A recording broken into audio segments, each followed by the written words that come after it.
지난 영상에서 우리 간독성을 유발할 수 있는 영양제들에 대해서 알아봤거든요. 근데 이제 그 중에서도 많이 궁금해 하시는 것들이 바이러스성 간염하면 무조건 약 먹지 말라는데, 영양제 먹지 말라는데, 진짜로 그러냐, 뭐 먹으면 좋냐, 뭐 이런 얘기 또 올라오더라고요. 그래서 오늘 한번 내가 바이러스 감염이 있다 하면 어떤 영양제가 좋을까에 대해서 같이 알아볼까 해요.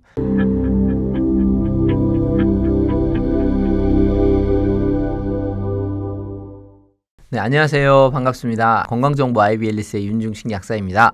바이러스 간염, 좀 생소할 수도 있고요. 많이 들어보셨을 수도 있어요. 한국인은 굉장히 많죠.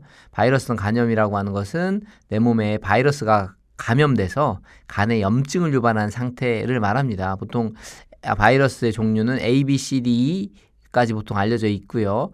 우리가 보통 많이 접하는 건 A, B, C, D 정도라고 보시면 될 것 같고요.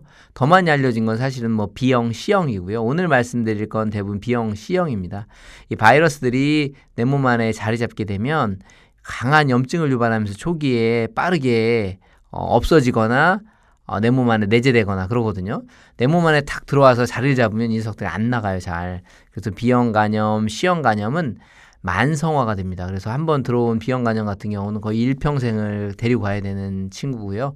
그리고 C형 간염은 이제 최근에 약이 많이 좋아져서 제거를 하기도 하지만 실제로 그러지 못하고 이게 간 경화 간암으로 가는 경우도 있습니다. 이렇게 바이러스 감염이 되면 건강한 상태로 계속 유지하는 분들이 꽤 많아요. 특히 B형 간염 굉장히 많죠. 그래서 건강한 복균자라고 해서 이분들은 아주 뭐 일상생활에 아무 지장이 없이 건강하게 생활하시거든요. 이런 B형 간염 복균자들이 근데 술도 못 먹지, 실제로 과료할 수도 없고 증상은 없지만 굉장히 간을 조심하거든요.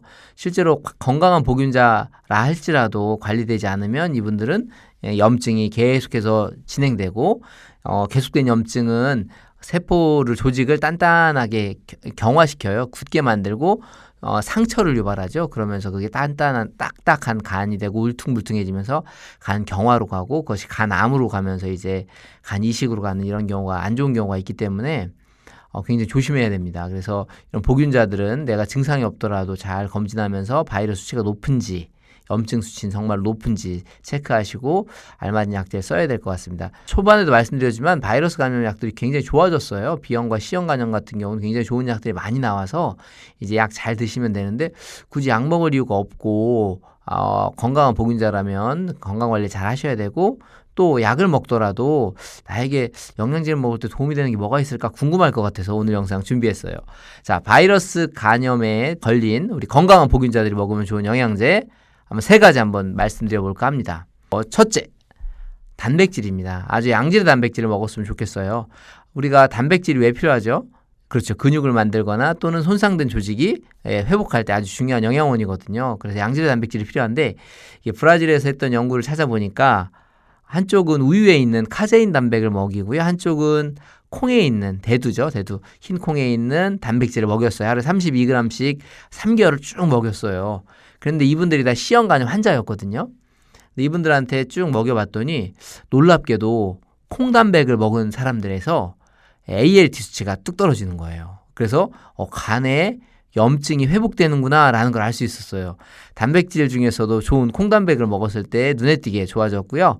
그 대신에 그 우유에 있는 카제인 단백은 사실 떨어지긴 떨어지는데 약간 떨어졌어요. 그래서 통계적으로 유의하지 않았어요. 그걸 볼 때 단백질도 좀 양질의 단백질, 식물성 단백질을 먹으면 좋겠다라는 게 이 윤중식 약사의 제언입니다. 그래서 첫째, 건강한 바이러스 감염 복균자라면 단백질 섭취를 해주세요. 특히 콩단백을 섭취하시는 걸 추천드립니다. 두 번째는 바로 비타민 D입니다. 비타민 D는 햇빛에서 만들어지고요. 햇빛을 통해서 피부에서 만들어지고 이게 간에 저장되거든요. 간에 저장된 다음에 간에서 바로 방출돼서 쓰이는 게 아니고 간에서 한번 활성형으로 바뀌어요. 중간 활성체라고 해서 25번째 탄소에 OH라고 하는 수산화기가 붙습니다.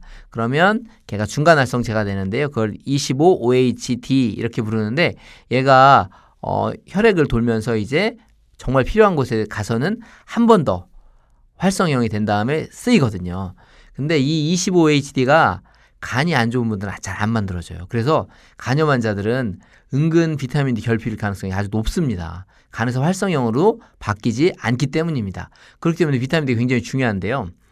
2012년도였죠. 독일의 괴테 의대에서 발표한 자료를 보니까 이게 비형 간염 있는 사람들을 쭉 모아놓고 혈중에 있는 비타민 농도를 잰 거예요. 그 농도는 25OHD입니다. 그 농도가 높았던 사람과 낮았던 사람들을 이제 세 분류를 했어요. 10, 20, 30으로 해서 쭉 보니 비타민 D 농도가 낮으면 낮을수록 비형 간염 바이러스의 어떤 복제율이 높았다고 해요. 그걸 볼 때 바이러스가 더 많이 활성화됐구나 이렇게 표현할 수 있을 것 같아요.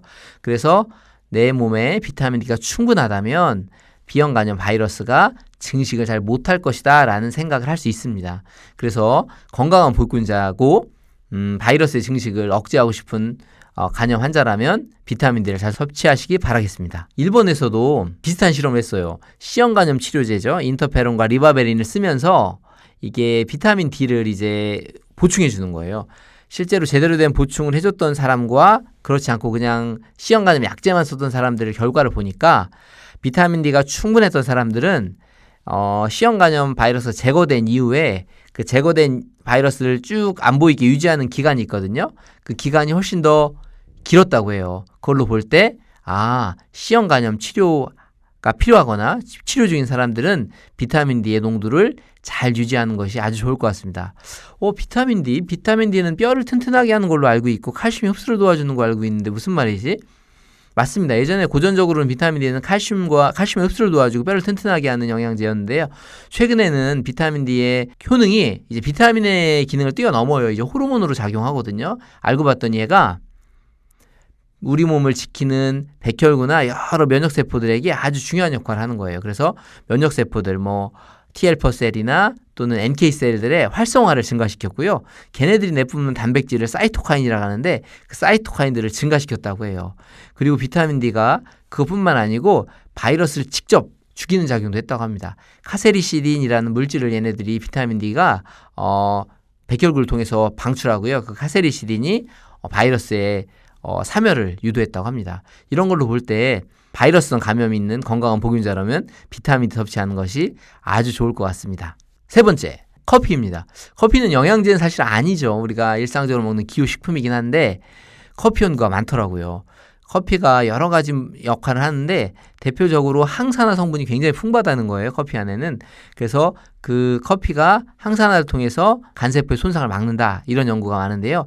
이탈리아에서 했던 연구를 보면 40명의 C형 간염 환자들을요, A그룹, B그룹 나눈 다음에 한쪽은 커피를 하루에 4잔씩 먹게 하고요. 한쪽은 못 먹게 한 거예요. 그런 다음에 한 달 지켜보고 또 한 달에 또 바꿔서 테스트를 해봤더니 커피를 복용하는 사람들의 간 효소 수치가 낮아졌고요. 바이러스 수치도 낮아졌다고 해요. 그리고 간 경화를 나타내는 수치가 있거든요. 그것도 함께 낮아졌다고 합니다. 간에 염증이 지속되면 그것들이 경화된다고 했잖아요. 그러니까 간의 수치가 좋아지니까 경화되는 수치가 낮아지는 거죠. 실제로 커피 속에는 천여 가지 성분이 함유되어 있고 그중에서는 강력한 항산화 작용을 하는 물질이 꽤 많아요. 그래서 이 커피가 DNA 손상을 유발하는 걸 막아주고 섬유화를 억제해주는 작용이 있다고 합니다. 또한 바이러스에 감염된 간세포를 죽이기도 하고요. 염색체를 안정화시키는 작용도 있다고 해요. 그래서 커피를 하루에 적게는 한두 잔 정도에서 많게는 넉 잔 정도 꾸준히 먹는다면 간염에 아주 좋을 것 같아요. 특히 바이러스 간염이 있다면 도움이 많이 될 것 같습니다. 그런데 이제 또 어떤 커피를 먹냐. 이 실험에서는 디카페인 커피는 아니었던 것 같아요. 그런 걸로 볼 때 굳이 디카페인 커피를 먹을 필요는 없을 것 같고 그다음에 당분이 많은 커피는 별로 권하고 싶지 않아요. 간염을 안 좋게 하는 것 중에 하나가 물론 술도 있지만 비만이거든요. 살이 찌게 되면 지방간이 되고 지방간은 간에 염증을 유발해요. 바이러스랑 싸우느라고 지금 정신이 하나도 없는데 살까지 쪄서 또 더 힘들게 하면 안 되잖아요. 살을 찌게 하는 건 당분과 고지방식이고 운동하지 않는 생활 습관이잖아요. 그래서 달달한 커피는 저는 권하고 싶지 않고 주로 먹었으면 좋겠는 게 그렇죠. 시럽 들어가 있지 않은 씁쓸한 아메리카노 정도의 커피를 하루에 서너 잔 드시는 거 괜찮은 것 같습니다. 이런 연구를 통해서 우리가 커피가 간경화 예방에 굉장히 도움을 줄 수 있다는 걸 알 수 있을 것 같습니다. 자, 지금까지 함께해 주셔서 감사드립니다. 감사합니다.